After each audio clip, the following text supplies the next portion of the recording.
Naghanap po ba tayo sa Panginoon? Amen. Napakabuti po ng Panginoon sapagkat ang Diyos po ay patuloy na nagbibigay, nagpo-provide na lahat ng ating pangangailangan. Katulad ng mga patutuo natin mga kapatid, karamihan po sa atin ay walang trabaho. Karamihan sa atin ay dumadating sa magiging pagsubok. Ano po? Pero sa kabila ng lahat, napapatunayan natin na ang Diyos natin ay kumikilala. Napapatunayan po natin na ang Diyos ang nagbibigay. Dahil kung hindi po tayo nawawalan, hindi po natin malalaman na may nagbibigay sa atin. Amen. Amen po. Kaya kung minsan idolog talaga ng Panginoon na ang lahat ay dumaranas ng pagkawalan. Dahil doon natin nalalaman na meron talagang pinagmumulan yung lahat ng bagay. Kaya sa umaga na ito, pag-aaralan po natin salita ng Diyos. Pero kung itatanong sa bawat isa sa atin, sino po o saan nakasentro yung ating buhay sa mga oras na ito? Ano ba yung priority natin? Ano ba yung mahal natin? Ano ba yung mas gusto natin gawin sa ating buhay sa mga oras na ito? Meron nga po akong yung isang awit na biglang naalala kanina habang tayo yung mga nagpapasto na sabi po niya doon, "You given me so much more than I can recall." Higit doon sa pwede kong maalala na ibinigay niyo sa akin, yung naibigay na ninyo. Amen po? Ano ba yung sinabi doon sa bandang? You given me so much more than I asked you for. Sino po yung nananalangin? Ano po? Magpatutungan din po ako ng kaunti. Dahil nung last week ay alam naman po natin, ano po, last Friday, after po ng ating gawain, ay pagbalik ko ng ospital, ay ang Pastor Jena po ay nanganap. Ayun. Ngayon, doon ako tinuruan ng Panginoon. Dahil masyado akong nakinig, masyado akong bumase doon sa sinasabi ng iba. Sinasabi ng hindi po ako masyadong bumase doon sa OB niya. Tapos nung meron po kasi akong customer sa Rasal Caima dati na nakaibigan ko na, yun pong asawa niya ay head nurse ng Sheikh Khalifa Hospital. So hawak po nila yung Sheikh Khalifa Hospital dito po, around the north. Ano po? Siya po yung may hawak doon. Sabi niya, ay nasan ba kayo? Sabi niya, nasa public ba? Or private? Sabi po niya, noon pala kung na-public po kami, siya na daw po bahala magkasikaso lahat ng papers. Kaya sabi ko, nandito po kami sa Soleca. Kasi hindi kami na hindi ko kaagad naalala na meron yung asawa pala niya. Alam po ninyo, pag nagtanim talaga kayo ng mabuti sa kapwa, ito po lagi po natin tatandaan. Pag nagtanim tayo ng mabuti sa ating kapwa, yung kapwa natin nag-iisip lagi ng mabuti ng magagawa para sa atin. Matagal na po yun, since 2017. Gawa po dahil customer po namin, ako po yung laging tumutulong sa kanya. Kahit po hindi na kami nagkikita, tinutulungan ko po siya. Tapos sabi niya, anytime daw po na meron kaming pangailangan, magsabi lang daw sila. Actually, nakatira po sila dito, walang mapundalawin. Napag-pray po natin, naway loobin ng Panginoon kahit pa paano makapag-share tayo. At loobin ng... Dito lang po sila sa may police station daw, sa likod. Sa may tapat ng city center. Okay. Kaya malapit-lapit lang po. Sabi ko, sakto malapit lang po. Minsan dadalawin mo kayo. Police head. Nagpapasalamat ako sa Panginoon dahil noong time na nakausap ko po yung asawa niya, nagkaroon kami ng kaunting advices na tama lang yung ginawa namin desisyon kasi kung pinatagal pala namin, talaga napaka-risky na po sa mag-ina ko. At yung BP po niya, pilit lang po pinapababa yun. Pero in the reality, pagka hindi nyo siya pinainom ng gamot, talaga mataas yung BP niya. So sabi po nung tama lang yung ginawa namin desisyon. Actually, yun ay medyo delikado na yung kalagayan niya kasi pinakita ko po sa kanya yung result nung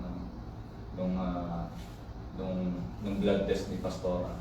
So sabi niya, buti na lang, nag-decision kayo na ipaalis na yung bata. Kaya tama din yung sinasabi nila Sister Kat na nila Brother Dondo na medyo tagilid na po yung kalalagayan nila Pastora nun kasi maaga siyang namanas. Kaya nga nung sinabi ni Sister Kat noon na bakit hindi kami humihingi ng second opinion sa ibang doktor kasi namamanas na si Pastora, hindi daw po talaga normal yon para sa isang buntis tapos nasa second ano pa lang po siya. Ano po? Gayun pa man, hindi po talaga nagpapabaya yung Panginoon. Amen. At nung dinalaw po namin yung baby namin, nakakatuwa ko kahapon, parang nakikipag-uusap. Sabi ko nga kay brother Victor, parang naririnig, parang kilala niya ako eh. Bakit? Nung sinabi ko, baby, biglang umiti eh. Tapos nakadilat po siya, hindi po niya talaga kami tinulugan. Habang nandun kami, hindi siya natutulog. Tapos hindi po siya umiiyak, basta ngingiti-ngiti lang siya. Kaya tonto po kami mag-asawa. Yung picture po na yon, medyo na-delay pa po ako ng pagkuha doon. Napipikit-pikit po siya nun eh. Pero ang ano nun, after po nun, nakipag-usap talaga siya sa amin. So sabi ko, parang hindi naman 7 months to kung baby natin eh. Parang ano eh. Kaya napakabuti po ng Panginoon. Amen. Kaya habang nagpapatotoo tayo, pinapaalala sa akin ng Panginoon. Kailan ba nagkulang yung Panginoon sa atin? At ano yung dahilan natin para kung minsan ay talikuran at kalimutan natin siya? Sabi po dun sa kanta na yun, sabi niya, you given, I just want to thank you Lord for the things you given.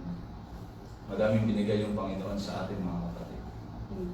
At kahit na nahihirapan tayo sa panahon na ito, actually habang inooperahan yung asawa ko, lumapit ako sa Panginoon. Umiiyak ako sa Panginoon. Alam niyo yung tipo na na ako yung tigapagpalakas pero deep inside, kinakabahan din ako. Alam niyo yung kaming dalawa lang. Tapos pag nakaharap ako sa kanya, kaya yan, sandali lang yan eh. Pero deep inside, kinakabahan din ako. At nung nilabas na siya sa kwarto, umiiyak ako sa Panginoon, Lord, ano po ba yung gagawin namin? Kasi ako, sa sarili ko, sabi ko, sa sarili ko, Panginoon, wala po ako duwag ako eh.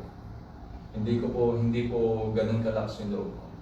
Pero dahil sa merong umaasa sa akin na pinaghuhugutan din ako, ang hirap pala nun, Ikaw yung panghuhugutan ng iba, pero ikaw yung mahina, di mo naman maipakita na nangihina ka din. Noong time na yun, nakikipag-usap ako sa Panginoon. At instant, mga kapatid, yung tugon ng Panginoon, ibinigay niya sa amin. Instant, ibinigay sa amin ng Panginoon. Na lahat noong pinapangambahan ko, sabi nga po namin, simula doon sa pagsilang ng bata, yung pagpapalakas niya, hanggang doon sa mga gastusin, mga kapatid. Ano po? Sabi ko nung nakakwentuhan ko po sila Brother Bonso, Sister Lottie, ay hindi po namin alam kung saan kami kukuha ng ganong kalaking halaga. Gawa nung nandyan na eh. Sabi ko, nandyan na yan. Sige, tuloy na. Tapos after po ng kinabukasan, nakita po namin na yung insurance po namin inaprobahan si Pastora at saka yung baby. Wow, praise Kaya God. napakabuti po ng Panginoon. Amen po. Amen. Isa yun sa kinapaba ko nun, baka hindi ako probahan. Paano na to? Niloloko nga po, ibenta ko na lang kaya yung sarili ko. Pero tapat po yung Panginoon. Amen. Kaya nga po yung mga tayo na namin. Dakila po namin ang papasalamat kami sa inyo. Sapagkat sa kabila ng lahat ng aming pangamba, nagpapatotoo kami ngayon na nagtatagumpay kami dahil sa inyo. Maraming salamat po Diyos. Dalangin po namin Panginoon ang patuloy ng pagkilos ninyo sa buhay ng bawat isa, maranasan po namin. Banal niyo Espiritu, magagawa po kayo sa aming kalagitnaan. Hinihiling po namin ang patuloy na pagkilos ninyo. Patuloy na kayo yung makapanguna, makapangusap sa puso't isipan ng bawat isa. Niaalay namin sa inyo yung oras na ito. Sa pangalan ni Jesus, Amen. Repose na po kayo sa akin sa aklat ng 1 John chapter 15 verse 11. Mamaya po pagkatapos ay babalikan po natin. John chapter 15 verse 11. Ano po yung sabi dyan? Okay, magbasa mo nga po. Sinabi ko sa inyo ang bagay na ito para magalak kayo katulad ko at malubos din ang inyong kagalakan. Amen. Amen. Yung kagalakan na sinasabi ng Panginoon dyan, ay ano yung sinabi niya? Kung meron po kasing tinatawag tayo na na kapag ka nakapagpasaya tayo ng isang tao, ay doble daw yung nararamdaman natin. Sino na sa atin yung nakatulong? Sino na sa atin yung meron tayong tinulungan, pagkatapos natin siyang tulungan ay masaya siya. Pero hindi niya alam na mas masaya tayo para sa kanya. Amen. Alam niyo yung time na pag ikaw yung nakatulong, mas masaya ka na dun sa tinulungan. Kaya ano yung sinabi diyan ng ating Panginoon? Maggalak kayo katulad ko at malubos din ang inyong kagalakan. Ano po yung ibig sabihin niya?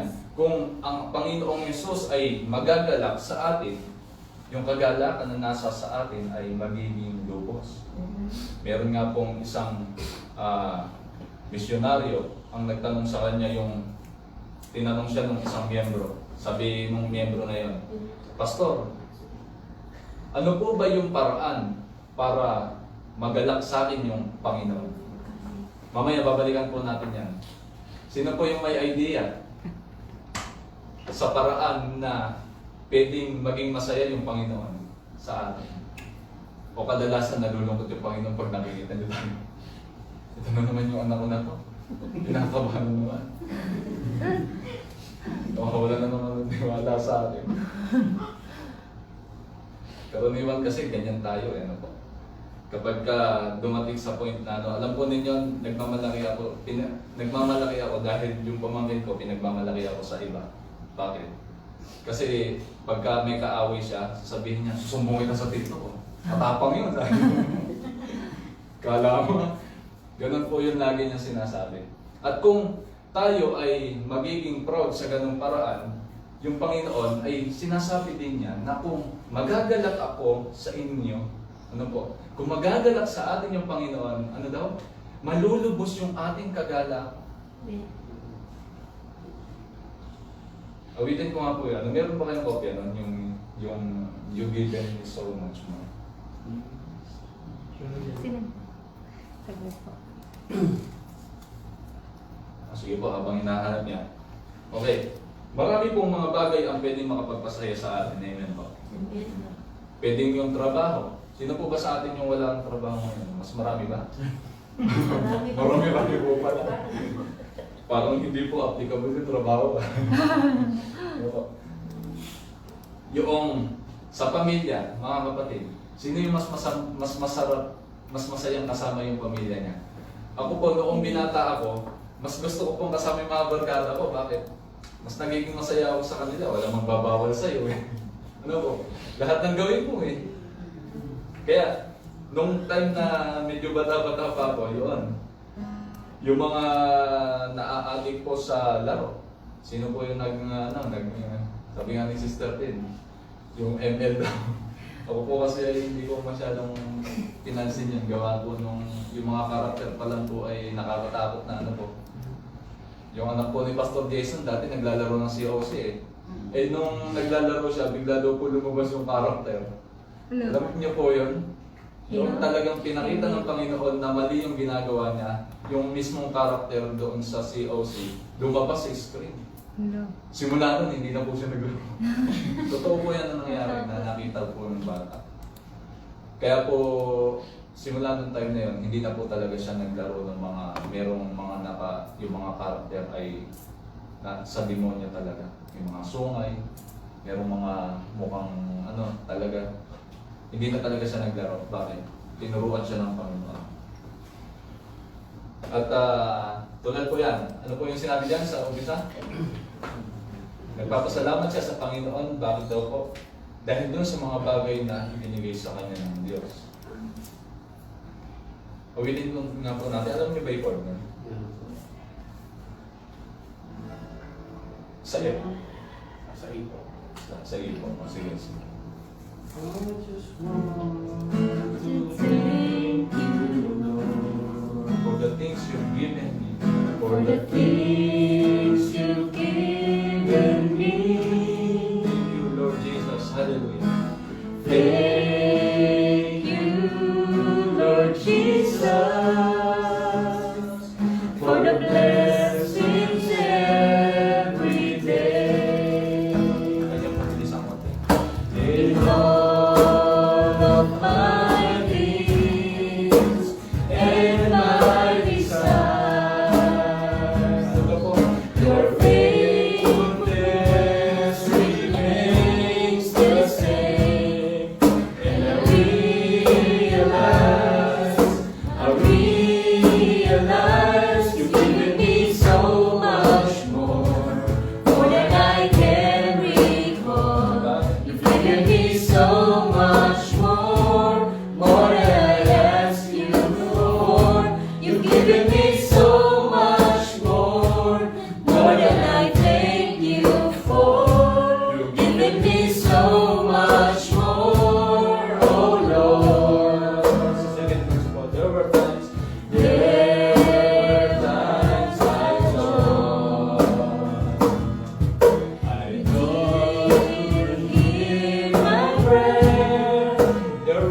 I thought you did not care, but through everything, your faithfulness remains. And I realize, And I realize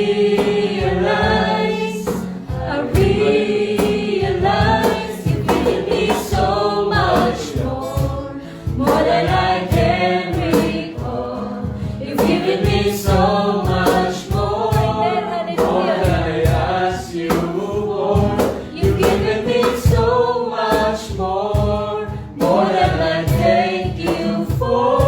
You've given me so much more, oh isa Lord. pa, you give me so much more. You've given me so much more, Hallelujah, kapatid. more than I can recall. You've given me so much more than I asked you for. You've given me so much more than I thank you for. You've given me so much more, oh Lord. Hallelujah. Alam niyo po yung yung higit pa pala yung naibigay sa atin ng Panginoon kaysa dun sa pangangailangan natin. Amen. Kaya wala po tayong pwedeng masabi na, Lord, sandali lang, mayroon na ako mas priority kaysa sa'yo. Naniniwala ako mga kapatid na yung lumalapit sa simbahan, nagpupunta sa simbahan para sa blessing, ay aalis ng simbahan dahil sa blessing. Alam po ninyo kung bakit? Dahil pag nagpunta ka sa simbahan, pag nagpunta ka sa church, na hindi yung Panginoon yung dahilan, at meron kang hinihiling lang sa Kanya, pagka natanggap mo na yung hinihiling mo, ano yung mangyayari sa'yo? Aalis ka na doon. Bakit? Natanggap mo na yung gusto mo. Amen po. Kapag ka tayo ay pumunta sa isang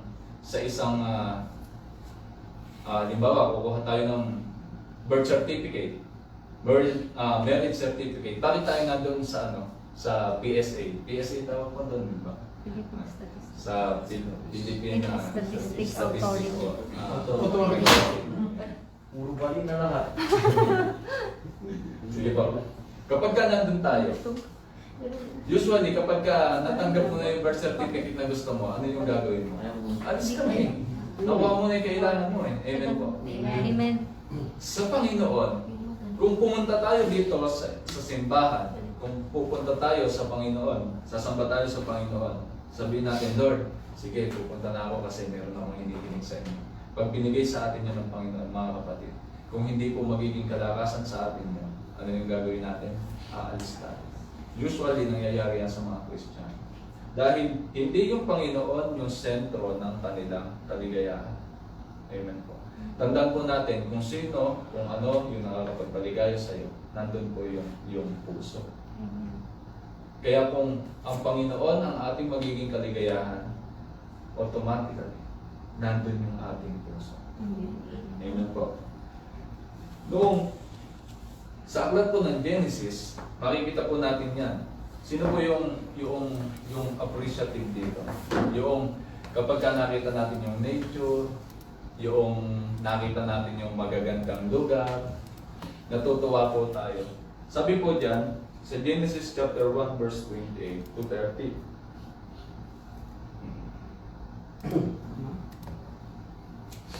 Ano po yung binanggit niyan? 1:28. 27 po siguro. Simulan natin. Nga po.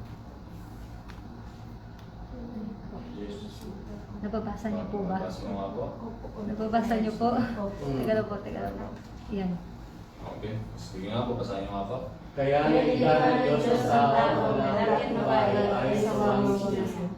Binasabasan niya sila sinabi, magpaparami kayo para mangalat ang mga lahi ninyo at mangalat sa kabuong mundo, at pamahalaan ninyo ang lahat ng hayop. Pagkatapos sinabi ng Diyos, binigay ko sa inyo ang mga rin ng mga bunga ng bukid at isang mga bunga na namunga para sa inyong kainin. Ano po? The idea of God, noong nilikha niya yung tao, para daw mamahala. Amen. hindi manira, no? Pero yung tao, karaniwan dyan, sinisira na po nila. Pero doon sa mga mapagmahal sa nature, ano po, yung idea ng Diyos sa pagkalikha sa atin ay para magkaroon ng pamamahala. Pero ang mga tao, ano po yung nangyari sa atin? Masyado silang na-attach doon sa nilikha. Amen? Nag-gets niyo po ba yung ibig sabihin?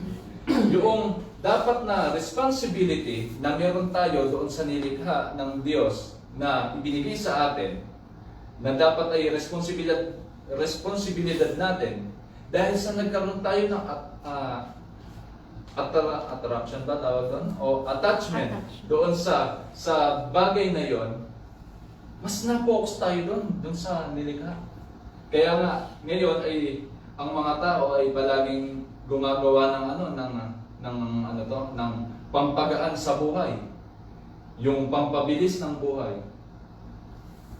Ano po? Alam po ninyo yung ibig sabihin ko doon? Pampabilis ng buhay. Bakit?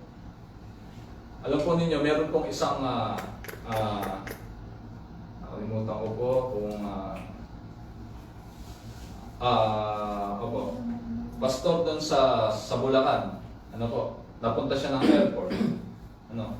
Sabi niya, yun daw po pala mga tiga-kapatagan, kaya daw po pala tumataba at malalaki yung tiyan. Mga tamad. Sabi niya. Kasi, sabi niya, lalakarin na lang daw, gagawa pa ng ng sariling, ano po yung tawag doon, yung parang yung escalator pero yung nakahiga, yung sa airport. Kaya daw po pala lumalaki yung tiyan ng mga sorry po. Hindi po yung tiyan ko, maliit pa.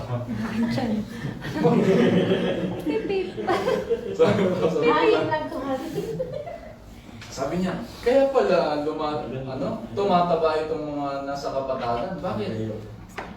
Pati paglakad, iaasa pa sa Amen. Kaya nga gumagawa tayo ng dahil yung attachment natin doon sa nilikha ng Panginoon ay gusto natin na mas madikit tayo doon. Ngayon, sa halip na ang sinabi po dyan ng Panginoon ay mamahala.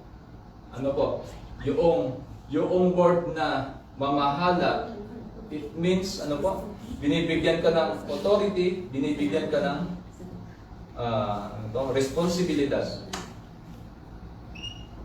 Ang ginawa ng tao, mas minahal nila yun kaysa doon sa gumawa. Kaya nga noong time na, kung titingnan po natin noong time na nandun si Eva at saka si Adam, dalawa lang yung puno na ibinawal sa kanila. Ano yung ginawa ni Eva at saka ni Adam? Kinain yung bago. Dahil mas attached sila doon sa nilikha. Ang dali na, parang masarap yun. Yan, dami namang masarap dito. Yan na lang. Kaya nga po sa pagpili ng mapapangasawa, wala naman po binata dito, di ba? Kahit pa paano, may mga partner na. Kaya nga sa pagpili, lalo na nung bata-bata ako, hindi po ako namimili po talaga ako. Gusto ko po yung matangos. So, yung mabuti. Huwag na po tayo masyadong magsalita. Dahil nandun yung attachment natin. Nanonood po si Pastor. Nanonood. Nanonood po. Joke lang. Wala kasi ako ng message. Amen. Dahil ang tao kasi, mas na-attach siya doon sa nilikha kaysa doon sa lumikha. Kaya ang mga tao, kaya kapag nagandahan sila, ano yung gagawin niya? Susubukan. Para maganda yun. Subukan natin yan. Sino po sa atin yung hindi nagandahan tapos ayaw na subukan? Di ba? Halos karamihan sa nagandahan ka o magandang akyatin nyo na, maakyat nga, subukan ko nga. Kahit medyo mahirap, kahit mabato, susubukan natin. Bakit? Nagandahan tayong gawin. Ganun po kasi yung tao. Amen po. Kaya kung ang magiging sentro, nung kaligayahan niya ay yung pong nakikita niya, mga kapatid, babagsak po tayo. Number one na kinakailangan po natin na tandaan, kung magiging sentro ng ating buhay, ng kaligayahan natin, yung nakikita natin, babagsak tayo. Babagsak po tayo. Naging sentro ng kaligayahan natin na marami nga pong ganyan eh. Ano po? Madami po akong nabalitaan o nakita na gano'n na mas nag-interest doon sa malaking bagay na pwede nilang makuha. At nung nandun na sila, ano po yung nangyari? Wala rin nangyari. Sino po yung nag-asang sa atin ng sobrang laking sahod? Tapos nung noong nakuha na niya, bandang huli, wala rin nangyari, wala rin naman naipon. Ano po? Maliit at malaking sahod. Sino po sa atin yung may ipon na? Si Brother Francis, maganda po yung patotoo eh. Kaya ba May ipon na. makapagpunta. Pero sino sa atin yung sa ngayon, mga kapatid? Pagdating sa buhay talaga, wala pong palakihan, walang pagilitan. Halos pantay-pantay lang po. Malaki, maliit yung pinagkukunan, bandang huli ano. Dahil hindi po talaga dapat na titingin tayo dun sa pwede natin makita. Dahil sa pwedeng makasilaw sa atin na isang bagay, ay doon tayo maa-attach, no? Hindi po yun pwede hindi po yung pwede natin pagkuhanan para maging masaya tayo. Tandaan po natin ito, lahat po ng bagay may katapusan. Katulad ng sinabi ko, kung nagiging priority natin, kung nakapagpasaya ba sa atin ay yung trabaho, yung pamilya, lahat po ng yan ay pwede magpayak sa'yo in the future. Ngayon, pwede po natin tawagin, hindi masaya ako. Pero in the future, makikita po natin na mas mahalaga pa rin talaga na pinag-uukulan ng kaligayahan ay yung pinagmumulan. Amen. Sa 1 John chapter 2 verse 15 to 17. So po yung sinabi niya dyan. 1 John chapter 2 verse 15 to 17.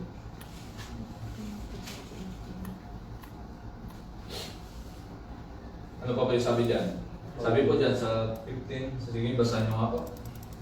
Kung ibigin mundo ang mga pangmundong bagay, ang iibig sa mga ito ay hindi umiibig sa Ama, sapagkat ang lahat ng pamunduhan ay masamang ibig ng laman, ang pagnanasa sa mga nakikita ng mata, ang anumang pagmamayabang sa buhay, ay hindi nagmumula sa Ama kundi sa mundo. Ang mundo at lahat ng bagay dito na hinahangad ng tao ay mawawala. Ngunit ang taong sumusunod sa kalooban ng Diyos ay mabubuhay magpakailanman. Amen. Alam po ninyo yung mga karanasan natin. Karaniwan sa isang kumpanya. Ano po? Sino po yung medyo malapit sa mga manager, ganyan? Yung utosan. Amen. Amen. Kutusan. Utosan. Noong pong una-una po ako nagtatrabaho, noong mga unang buwan, kapag tinawag ng manager yung pangalan ko, ano yung mararamdaman? Di ba parang masaya ka? Pero utosan ka lang naman. Di ba ba? Masayang-masaya tayo eh. Bibigyan lang naman tayo ng trabaho. Pero pagka natawag tayo, tapos pumunta ka dito sa office, parang parang ang lakas na natin agad eh. Iniyahan din tulad yan sa pagsunod sa Panginoon. Ano yung sinabi niya sa huli? Ngunit ang tao sumusunod sa kalooban ng Diyos ay mabubuhay magpakailanman. Dahil walang kaligayahan dito na sa mundo na pwedeng pumantay kapag nakasunod ka sa Diyos. Take note po, ano po yung sinabi niya sa umpisa? Huwag ninyong ibigin ang mundo o ang mga makamundong bagay. Yung tinutukoy po dyan ay yung mga makamundong bagay o yung mga tinatangkilik po natin. Ano po? Ang umiibig sa mga ito ay hindi umiibig sa Ama, sapagkat ang lahat ng kamunduhan ang masasamang hilig ng laman. Kaya po pala, ulitin ko, yung nabanggit natin kanina, kaya po pala kapag dumating tayo sa punto na nagsisimula pa lang tayo, attend tayo ng church, ang gusto kasi natin, meron kasi tayong hinihiling, ay pumapasok pala tayo kuminsan dito. Sapagkat Ang lahat ng kamunduhan, ang mas namanghilig na naman ang pagnanasa sa mga nakikita ng mata at ang mga anumang pagmamayabang sa buhay ay hindi nagmumula sa Ama, kundi sa mundo. Dahil sa ang gusto natin ay yung mundo at hindi yung nagbigay sa atin ng mundo, yun yung magiging sentro ng ating buhay. Kaya po, sinasabi ng Panginoon, sinasabi ng salita ng Diyos, kinakailangan po talaga na alamin natin kung sino yung sentro ng ating kaligayahan. Sino ba yung nakapagpasaya sa atin? Yung mundo o yung pinagmulan ng mundo? Amen po. Sa Matthew chapter 4, meron pong isang napakagandang example dito. No po? Yung ginawa yung Panginoon. Sa Matthew chapter 4, verse 4, alam po natin ito. Ito yung sinabi dyan. Sa verse 3 po. Matthew chapter 4, verse 3. Dumating ang manunukso at sinabi sa kanya, kung ikaw nga ang anak ng Diyos, gawin mong tinapay ang mga batong ito. Pero sumagot si Jesus, sinasabi sa kasulatan, hindi lang sa pagkain nabubuhay ang tao, kundi sa bawat salita ng Diyos. Amen. Take note po, nung time na tinutokso siya ni Satanas, 4 na pong araw at 4 na pong gabi na po siyang hindi kumakain at hindi umiinom. Yung fasting na ginagawa dito sa loob ng 28 days. 28 days po ano? Sa loob ng 28 days, may napansin po ba kayo? Yung araw, ginawa nilang gabi at yung gabi, ginawa nilang araw. Binaliktad lang po. Kaya sa gabi, gising na gising po sila kasi doon sila kumakain. Pero yung Panginoon, yung pagpapasting na ginawa niya, ano yung ginawa niya? 4 na pong araw at gabi. Hindi po sinabi dyan na 4 na pong araw siyang nag-aaluno at sa gabi ay kumakain na siya. No, hindi po. Kaya nung time na gutom na siya, doon siya tinukso ng kaaway. Nag-i-stand po ba? Opo. Gawin nyo lang po. Mag-iwas yung tanong. Ako nalulinas po yan. Sige po. Ako di ka siya. Okay po. Lagi po natin ito tatandaan. Ano po? Sino po yung may hinahangad sa buhay? Amen. Sa time na pwedeng gustong-gusto mo na yun makuha, yun din yung time na pwedeng pasukuin ka ni Satanas. Yung time na sandali lang, ano na eh, lalong-lalo na po, yung gustong-gusto nating sumunod sa Panginoon, lalong-lalo na yung kung kailang sumusunod ka na, bigla naman dadating yung mga problema. Amen po. Ano yung ibig kong sabihin dito? Kung kailang nandun ka sa sitwasyon na mahina ka na talaga physically, doon ka niya aatakin. At kung kailang walang-wala ka na, doon merong magandang offer. Ano naman yung offer sa'yo? Parang hindi ka na makapagsig. Yung kahinaan natin, yung ginagamit ni Satanas para mapalayo tayo sa Diyos. Sino po yung nakaranas na dito na alam po ninyo, nung ako po ay nasa Pilipinas pa, yung trabaho po ay dumadating talaga. Ano po? Kaso nga lang, laging tatamaan yung linggo. Ang hirap pumasok nang hindi tinatamaan yung linggo sa Pilipinas. Meron po bang naging trabaho kayo doon na hindi tinamaan yung linggo? Meron naman madalang ano po. Pero karaniwan, baka pagka, halimbawa, teacher, mga gano'n. Government. Pero karaniwan talaga na iniaalok sa atin, kung kailan namang lumalalim na ako sa Panginoon, at saka naman biglang maalokin na ng trabaho, tapos kung yung trabaho pa na yun, parang hindi ako makasimba. Kaya, be wise po sa paghahanap ng trabaho natin. Kung yung trabaho natin ay iniaalok sa atin, katulad dito ng Panginoon, inaalok siya ng tinapay. Meron pa nga po dyan sa bandang ulit, sige, basahin na nga po natin. Sa verse 8, Matthew chapter 4 verse 8. Ano po sabi niya? Pagkatapos Tapos nilabas siya sa isang napakataas na bundok at ipinakita sa kanya ang lahat ng kaharian sa mundo at ang kayamanan sa kadakilaan ng mga ito. At sinabi ng Diablo kay Jesus, ang lahat ng iyan ay ibibigay ko sa iyo kung luluhod ka at sasamba sa akin. Pero sinugot siya ni Jesus, lumayas ka, Satanas, sapagkat sinasabi sa kasulatan, sambahin mo ang Panginoon mong Diyos at siya lamang ang iyong paglingkuran. Amen po. May naalala po ako dito. Alam na po ba ninyo yung naging paliwanag natin dito nung nakaraan? Bakit tinukso yung Panginoon? Kasi marami pong Kristiyano nagtataka, bakit po tinukso pa ng Diablo yung Panginoon? Natatandaan niyo po ba yung yung ibig sabihin nun? Bakit binuksan ni Satanas yung Panginoon? Alam po ninyo kung ano yung isa sa mga reason ni Satanas, bakit? Ang tagal ko po kasi tinanong niya sa Panginoon, Lord, ano po ba yung ibig sabihin nun? Bakit kailangan tuksin pa kayo ni Satanas? Si Satan po kasi, never siya maniniwala sa salita ng Diyos. Pwede niyang malaman yun. Amen po. Amen. Parang tayo po minsan, ano po? Nakalagay doon sa pader, sa Pilipinas, ano po? Pasintabi po sa mga kumakain. Nakalagay sa pader, bawal umihit dito. Ano yung ginagawa ng mga kalalakihan? Subukan eh, wala namang manguhuli eh. Amen po. Si Satan po kasi, kaya niya tinukso yung Panginoon. Isa sa reason, why? Dahil hindi siya naniniwala na yun yung Panginoon. Kaya ano yung tanong niya sa Panginoon? Sige nga, kung ikaw nga yung anak ng Diyos, gawin mong tinapay ito. Sige nga, kung anak ka talaga ng Diyos. Amen po. At never siyang maniniwala na totoo yung sinabi ng Panginoon. Bakit? Rebelde niya eh. Wala naman pong nagrebelde na sa magulang lang po eh. Kaya na tayo nagre-rebelde eh, kasi ayaw natin pang maniniwala yung magulang natin. Ganyan din yung ginawa dito ni Satanas. Pero balik po tayo sa topic po natin. Napakaganda ng example na binigay sa atin ng Panginoon. Bakit? Kung kailang mahina siya, doon siya tinira ng kaaway. Kung kailang apat na pong araw at 4 na pong gabi na hindi siya kumakain, doon siya tinira ng kaaway. Kaya expect po natin ito mga kapatid.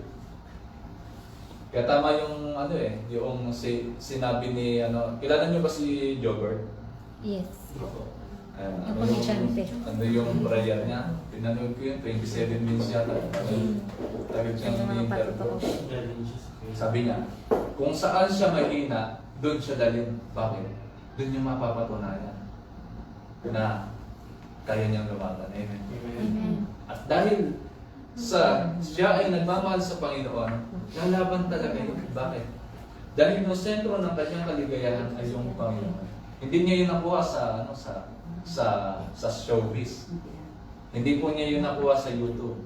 Yung kaligayahan na yun. Nung na-meet niya yung Panginoon, nun niya nakuha yung kaligayahan. Kaya nga mga kapatid, ulitin ko na kung tayo mahina sa laman, asahan po natin na yung magiging tukso sa atin ni Satanas ay papalapit na sapagkat diyan niya tayo papasokin. Sa 1 Timothy chapter 6 verse 10 hanggang 11. Sabi po diyan,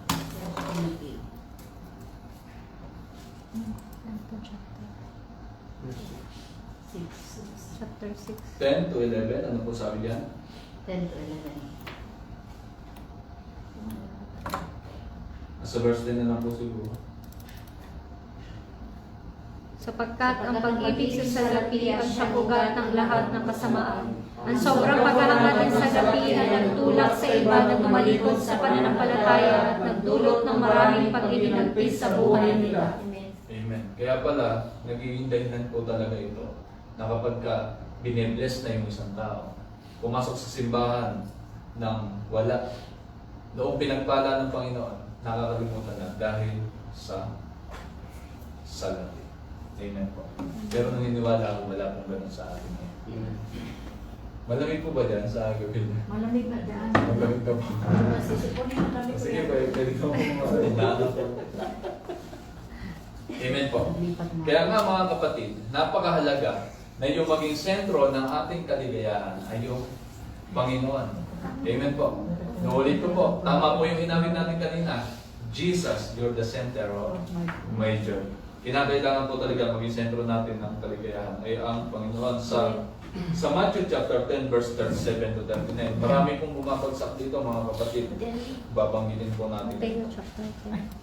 Matthew chapter 10, 37 to 39. 37. 31.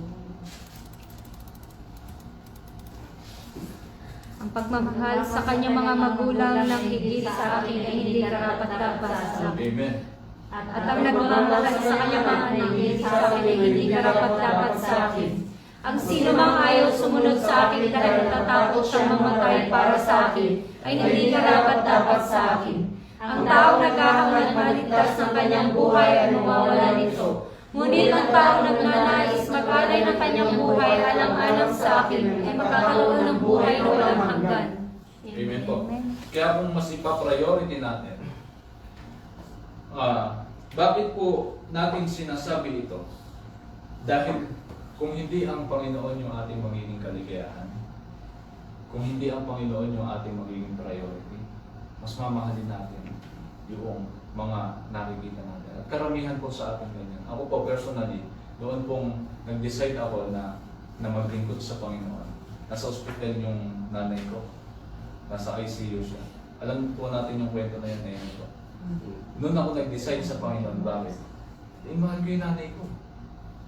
Pero, ibinigay sa akin yun ng Panginoon, hindi para mas mahalin ko yung nanay ko. Naunawaan po ba natin? Tinugon ako ng Panginoon, hindi para mas mahalin ko yung nanay ko. Tinugon ako ng Panginoon para patunayan na karapat-dapat siya na mas mahalin ko. Bakit? Siya yung pinagmumula ng lahat eh. Amen. Hindi naman, kung hindi naman dahil sa Kanya, hindi naman yun magkakaganon, hindi naman yun gagaling. Kahit ipinakita sa akin ng Panginoon, tama. Tama yung ginawa mo. Amen po. Amen. Kaya ang sinasabi dito ng Panginoon, kung mas mamahalin natin yung ating mga magulang, higit sa Kanya, hindi tayo karapat-dapat para sa Kanya. Kung mamahalin natin yung ating mga anak, nang higit sa Kanya, hindi tayo karapat-dapat para sa Kanya. Hindi natin masasabi na, Lord, mahal ko po kayo. Hindi nga. Hindi ka pwedeng salawa. Amen po. Hindi pwedeng mas may priority. Kaya kung gusto natin maging sentro ng ating kaligayahan ay yung Panginoon, kinakailangan hindi mas mahalaga sa atin yung mga bagay na nakikita natin. Hindi mahalaga sa atin yung... Hindi ko po tinuturo na huwag natin palagahan. Mahalin po natin, amen po. Amen. Pero yung mas mamahalin natin ang higit sa pagmamahal na nararapat ay sa Panginoon lang, doon po tayo nagkakamali. Na pwede natin tatalikuran, hindi. Tatalikuran ko yung Panginoon para sa aking asawa. No? Doon po tayo nagkakamali. Hindi, tatalikuran ko yung Panginoon para sa aking mga anak. Tatalikuran ko yung Panginoon para sa aking mga magulang. Hindi na ako maglilingkod. Alagaan ko na lang yung magulang ko. Hindi na ako maglilingkod. Magtatrabaho na lang ako para sa mga anak ko. Nagkakamali po tayo mga kapatid. Amen po. Balikan po natin yung John chapter 15. Simulan po natin sa verse 10. Sa verse 10 po. John 15, verse 10.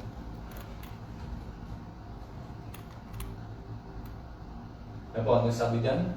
Kung sinusunod ninyo ang mga utos ko, manatili ang pag-ibig sa inyong katulad ko. Sinusunod ko ang utos ng aking Ama, Kaya nanatili ang kanyang pag-ibig sa akin. sinasabi ko sa inyo, Ang bagay na ito para magalak kayo tulad ko at malubos din ang inyong kagalakan. Amen. Amen. Itong aking Meron po kasi isang magandang bagay dyan. Ano yung sinabi sa Matthew chapter 6 verse 33, yung tema ng Abu Dhabi dati. Dito na po ako magtatapos. Tema ng Abu Dhabi, noong anniversary nila last year. Unahin mo. Unahin mo ang Panginoon. Ang sabi dyan? Kaharian ng Panginoon. Unahin ang kaharian ng Verse Panginoon. 33. Seek ye first. Ay, ano po ba, Mateo? 33 po. Opo. Tama lang po. 33. 33. Yeah. Ayan. Simple sabi dyan. Kaya Kaya, unahin ninyo ang mapabilang sa kaharian ng Diyos at ang pagsunod sa kanyang kalooban. At ibibigay niya ang lahat ng pangangailangan ninyo. Amen. Kaya pala nung naging masaya ako sa paglilingkod. kinukwento ko nga sa isang kapatid, nakalimutan ko yung ba nabanggit niya, na noong nasa Pilipinas ako, sumunod ako sa Panginoon. Alam po ninyo, nag-start po kami ng negative. Sino po yung nag-start ng negosyo dito negative? Meron po ba? O pamilya po namin ganun. Nag-start kami ng negative. At habang naglilingkod ako sa Panginoon, masaya ako naglilingkod sa Panginoon. Ginawa ko sentro ng paglilingkod ko yung Panginoon. Alam po ninyo yung negative. Unti-unti nabawasan yung negative. Amen. Nabawasan ng unti-unti yung negative. Kusang sumunod yung mga kahilingan ko dapat. Ano po? Kusang sumunod sa akin yung mga dapat na hinihiling ko sa Panginoon dahil sa inuna ko yung Diyos. Dahil sa mas naging masaya ako maglingkod sa Panginoon. Mga kapatid, kung magiging masaya tayo sa paglilingkod natin sa Panginoon, kung mas uunahin natin yung paglilingkod natin sa Panginoon, tandaan po natin ito. Bukod sa hindi tayo pababayaan ng Diyos na tumawag sa atin, ibibigay niya lahat ng pangarap mo ng dati. At makikita mo. Kaya kung minsan mga kapatid, hindi tayo pinagpapala ng Panginoon, alam po ninyo, baka hindi po tayo marunong sumunod. Baka may mga time na ayaw po talaga natin sundin yung Panginoon. Ngunit kung magiging sentro ng ating kaligayahan, kaya nga yung binanggit sa awit, maki-flash mo nga po yung awit kanina, yung center of my joy.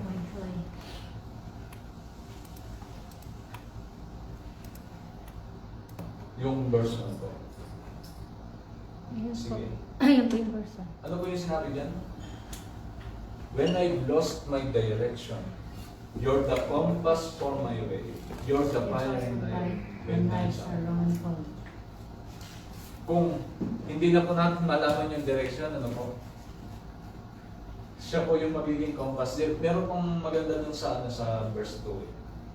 Pating nga po ako ng verse 2. Yan po yung verse. Ano po yung sabi niya dyan? You are why I find pleasure in the simple things in life. Yung tipo na kahit simple lang, pero alam mong sagana ka. Yung parang sa maghapon, isang beses ka lang kumain pero busog ka. Amen. Amen po. Ganun po yung kumilos yung Panginoon sa amin. Awitin pa nga po natin yung isang po yung awit na yun. Kaya niyo po ba na bigita na?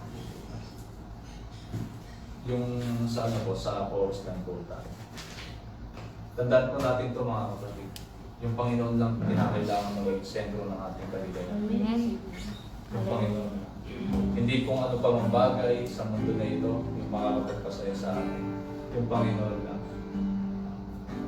At mauunawaan, mararanasan natin talaga na kapag yung Panginoon lang yung ginawa nating sentro ng ating buhay, kusang dadating sa atin yung mga pinapangarap natin. Ito ngayong ako Amen. tayo.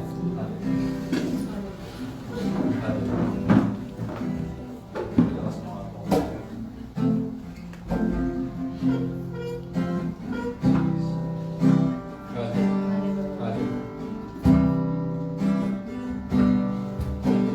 Jesus, you're the center of my joy. All is good and perfect comes from you. You're the heart of my contentment, hope for all I do. Jesus, you're the center of my joy. Jesus,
panahon na nag-iisa tayo, nakakatagpo pa rin tayo ng kapanatagan.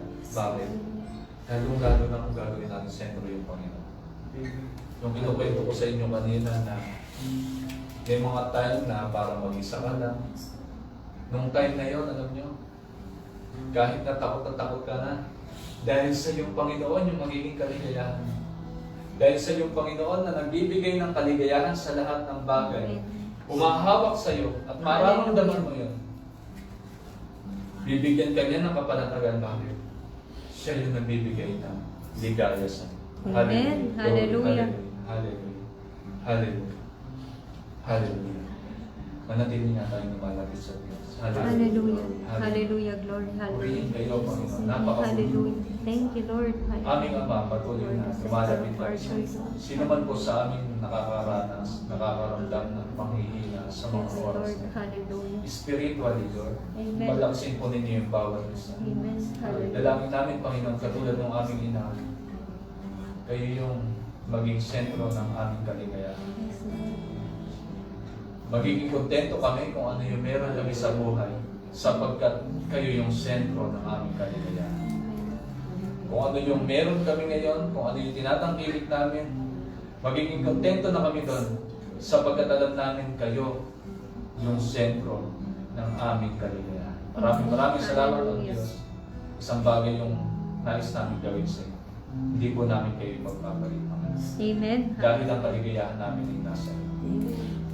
Malibang maramdaman namin kayo, hindi namin mararanasan yung totoong kaligayahan. Hallelujah. Lord. Hallelujah. Hallelujah.